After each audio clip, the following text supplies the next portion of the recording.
प्रत्यूषा बनर्जी का प्रेमी राहुल राज खुद को बेकसूर बोलता रहा, किसी ने एक न सुनी और अब बाहर आकर राहुल राज ने जो सच्चाई बताई उसे पढ़कर आप भी दांतों तले उंगली दबा लेंगे। प्रत्यूषा बनर्जी को आत्महत्या के लिए उकसाने के आरोपी राहुल राज सिंह की जमानत की पुष्टि कर दी है। सर्वोच्च न्यायालय द्वारा मिली राहत के बारे में पूछने पर उन्होंने कहा, मैं जानता था कि मैं बेकसूर हूँ। मैं चाहता था कि सच अपने आप बाहर आए। उन्होंने कहा, काम्या पंजाबी खुद को प्रत्यूषा की दोस्त कहती हैं। अगर प्रत्यूषा के फोन का पिछले साल का कॉल विवरण निकाला जाए तो उसमें उनके केवल 1 या 2 कॉल ही होंगे। उन पर धोखा देने का आरोप लगाने वाली लड़कियों के बारे में पूछने पर उन्होंने कहा, मैं नहीं जानता वे कौन हैं। वे 5 वर्षों से कहाँ थीं, क्योंकि तभी शायद मैंने उन्हें धोखा दिया होगा।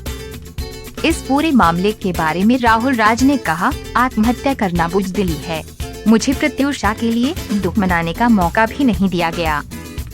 प्रत्यूषा के अवसादग्रस्त होने के बारे में पूछे जाने पर उन्होंने कहा, उसने बेहद छोटी उम्र में ही 5-6 करोड़ रुपए कमा लिए थे।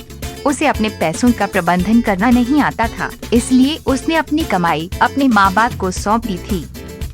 राहुल ने कहा, उसे लाखों रुपए का ऋण चुकाना था।